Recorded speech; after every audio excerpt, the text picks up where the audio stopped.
Never get into an Uber past midnight under any circumstances, because the one time I did, it went horribly wrong. Let me set the stage for you. I'm visiting New York City by myself, and this was my first time ever coming here. So I decide to spend the day exploring until around 1 a.m. when I become super tired. So I walk into the subway station because I'm about 6 miles away from my hotel, so I was just gonna take the subway all the way back. But then I see a sign which says the train I needed to take wasn't gonna be working for the next hour. So I'm thinking, well, I don't wanna wait a full hour for the train. I could walk all the way back to my hotel by then. So I decided to book an Uber, but because it was so late, there wasn't any available near me for about 10 minutes. But then finally, I got one. At this point, I'm super exhausted from how long my day was that I'm barely able to stay awake. So then a car that looks like the exact description of my Uber arrives to the pickup spot, and I'm just assuming that it's mine because there were no other cars in the area. But right as I opened the door to get into the car, there was already something off about it because inside the Uber app, it said the driver's name was Glenny. So when I opened the door, before sitting down,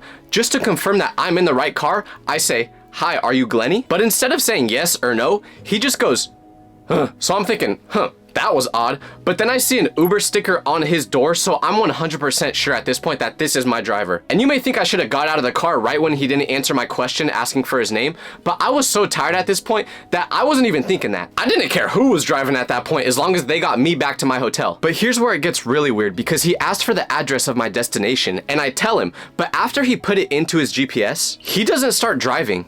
Instead, he just sits there and stares at the GPS for a good 30 seconds. He literally looked hypnotized staring at that screen. So after a while, I'm finally like, are you okay, dude? Which makes him finally snap out of it, and he mumbles something back to me, which I couldn't hear because it wasn't clear. But then he puts the car in drive and starts heading towards the hotel. The only problem was, I can see his GPS from where I'm sitting, and the route that it was telling him to take to get back to my hotel, he was not taking. Like, it would tell him to turn right and he would just keep going straight. And I'm trying to give him the benefit of the doubt and be like, hey, this guy lives here and I don't, so maybe he just knows a shortcut. But that hope quickly went out the window when he started going the exact opposite direction of my hotel. So at this point, my danger radar is off the charts and I'm just thinking, okay, I gotta think of a plan to get out of here in case this guy is a psychopath that's trying to hurt me. And you know how people always say that in these situations, you either go into fight or flight mode? Well, I chose neither and just went straight into stupidity mode. Because the grand plan that I came up with was to play one of those videos that people record for if you're feeling unsafe in an Uber. I wish I was joking. I genuinely think I may be the only person in the world that used one of those videos in a real life situation. But what I didn't realize about the video I chose was that it was meant for girls that feel unsafe in an Uber, not guys. So the video starts out with a guy that has a super deep voice and he's like, "Hey baby, what's up?" So I'm like, you gotta be kidding me, but I have no choice. I gotta roll with it at this point. So I just go along with it. But then the guy in the video says that he's tracking my location, which I was hoping would make the Uber driver stop or hesitate, but he didn't even flinch. A couple seconds later, the video ends and the Uber driver has no reaction. He was not fazed at all. So at this point, I'm just thinking like, I'm cooked. Like, tell my mama I love her.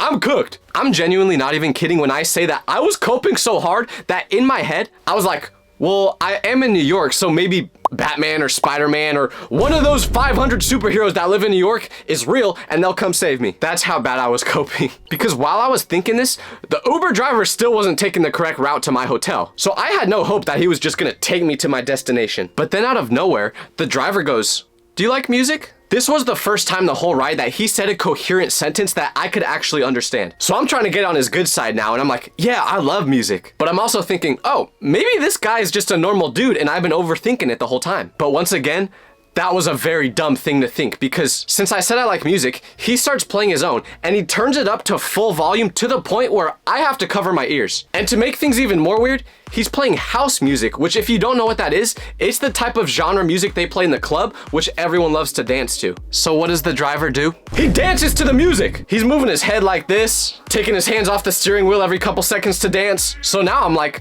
well, if I don't get hurt because of him being creepy, I'm gonna get hurt because of his driving. And he keeps the music on like this for 2 minutes on full blast before he just completely turns it off. And then just like that, we're back to silence. This video is sponsored by Grammarly. As you guys can clearly see, I talk a lot, but the problem I've always faced is I can never get my words out in the exact way my brain wants to. Now I stutter a lot, so anytime I ever make a video, I like to write it out before recording. But this process can be really difficult if I can't get the video to sound the way I want it to, which is why Grammarly is so great. Grammarly is an AI writing partner that works seamlessly with your everyday apps, and that helps professionals write better and faster so they can get their work done. Their AI features help you cut down on the endless back and forth process of rewriting over and over and over again. again. And also helps with tone adjustments in just a few clicks, not a few hours. There's so many scenarios where I try typing out my videos for hours without being able to get them to sound the exact way I want them to. But with Grammarly, that process is cut down immensely. Now, of course, you guys may not all be making content, so you might not need this for the exact same reason I do. But that's okay because Grammarly gives you personalized writing suggestions based on your goals, context, and audience. Writing to your mom is different than writing to your boss. Grammarly gets it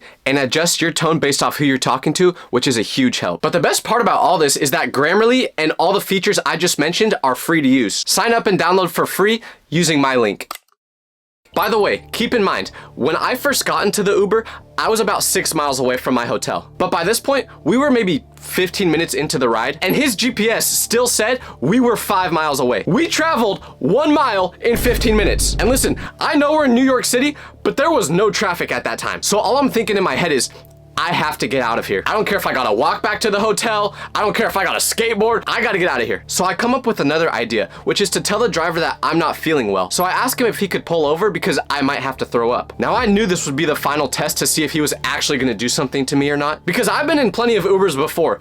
They do not want you to throw up in their car. So if you give even the slightest hint that you might do that, they'll pull over immediately. But that's not what this guy does. Instead, he's like, oh, here, have some water. And he hands me a water bottle from the cup holder in the front. But I wasn't born yesterday. I know what's going on. And I'm just thinking, brother, there is no way in the world I am drinking that bottle that probably has Diddy juice in it. Like, I know how this goes. I take one sip of it, I fall asleep, and when I wake up, all of a sudden, I can't remember what happened the last 48 hours. So I politely decline and insist that I really need him to pull over because I'm gonna throw up. And to my surprise, he actually does. He says, okay, let me just find a good place to park real quick. And then he starts slowing down and parks. Finally, I have a glimmer of hope. But all the doors are locked in the car, so I have to wait for him to unlock mine before I can get out. And I tell him this, but he doesn't unlock mine. Instead, just like he's been doing the whole time, he just mumbles something to me. You know what he does next? He unlocks his door and he gets out of the car. Now this was the point where I really had no idea what this guy's motive was, because after he gets out, he just starts walking around the car with his hands around his head. So I'm like,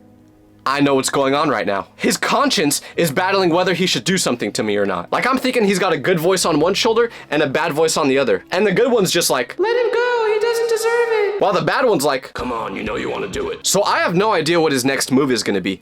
But then it all starts to make sense because of what happens next. After a few minutes of pacing around the car, the dude throws up. Not once, not twice, but 3 times. And after all this time, he finally opens my door. Then while barely being able to stand up, he goes, hey man, I'm sorry, but I can't drive you anymore.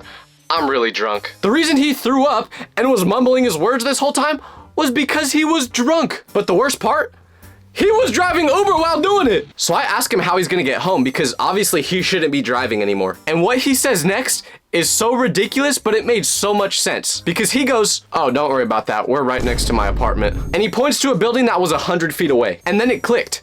The reason he wasn't going the right direction this whole time was because he was driving towards his apartment. He was never trying to get me to my hotel. So I reported this to Uber and they emailed me back saying that they terminated his account and he would never be driving for them again. But Tyler, if you were 5 miles away at this point, how did you get back to your hotel? Surely you didn't take another Uber, right? Of course I didn't. Conveniently, right where this guy let me out of the car, there was a 24-hour diner not too far from there. So I just went inside, slammed a couple cups of coffee, ate a bunch of pancakes all at 2 a.m. and waited until about 5:30 a.m. when the sun came back up to book another Uber. So if you're thinking of booking an Uber past midnight, don't do it alone.